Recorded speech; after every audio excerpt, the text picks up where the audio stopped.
there's no more negotiations going on for the release of the men and those remaining women and the soldiers.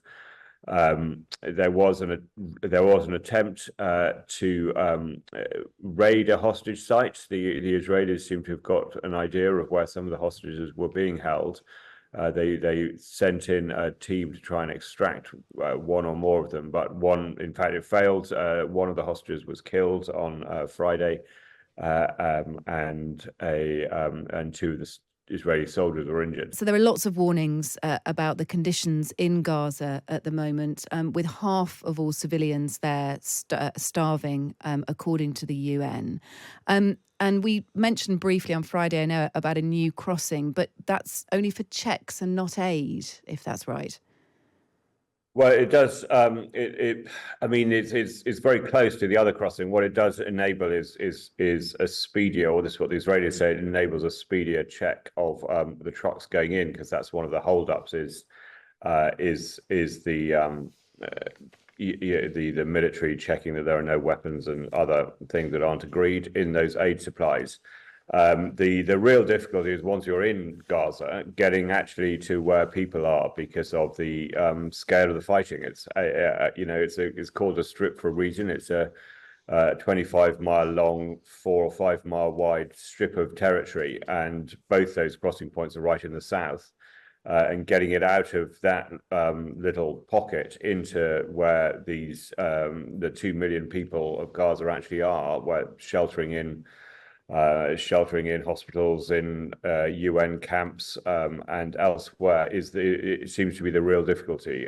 You obviously don't want to put the drivers at risk when there is aerial bombardment, shelling, shooting going on. That seems to be the main issue at the moment. It feels like an impossible situation in Gaza, and in the density of civilians in southern Gaza as well. There's well over 1 million displaced people there, and they're being forced into a very small area. I mean, at what point will there be an intervention? And I suppose this feels even more dramatic because we've had a pause which allowed more aid to come in, Richard, and that has now finished. So at what point does this get critical? There are only so many warnings the UN can issue on this. It's true. I mean, two things to say about that. One is that the ceasefire did get all those hostages out, and it did get more aid in, but not nearly enough aid as not nearly as much aid as the aid agencies in the UN wanted. There is still this logistical issue of getting trucks enough aid, getting it inspected, and getting it into the places where people are. Yes, the scale of the issue, the scale of the civilian suffering here is extraordinary. Just in statistical terms, 1.9 people have been forced out of their homes. I mean, out of 2.3 million people. I mean, as a proportion, as a raw numbers, that's huge. As a proportion, of course, it's even more strikingly huge. Yes,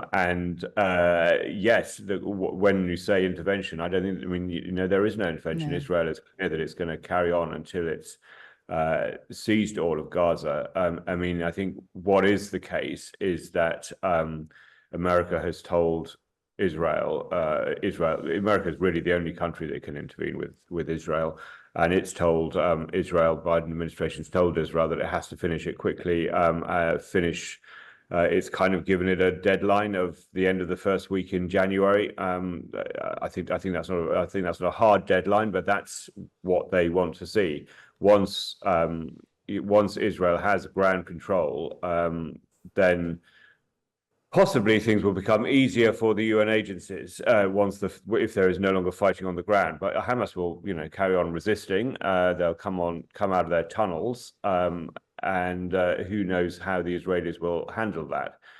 That's the main issue, is actually allowing aid trucks to get around Gaza. I mean, this is, as you say, for short-term things like getting people food and water. Long-term issues of reconstruction, totally different matter. But in terms of actually feeding those people on the ground, yes, that's they must be looking forward to the end of the conflict. Put it that way. Yeah. Has there been any development in terms of trying to get the rest of the hostages released? There were talks ongoing in Qatar, but is there any positive news on that? It all seems to have gone a bit quiet over the last few days. No, in fact, the ceasefire ended in with this row over whether the Hamas had kept its side of the bargain in terms of releasing all the women and children. I mean, there wasn't really a bargain, but Israel wanted Hamas to release all the women and children. Hamas, they could have. Israel says that Hamas could have extended the ceasefire by releasing another 10 women. We think all the children probably who are alive have been released, but the women. Hamas said it didn't have 10 women.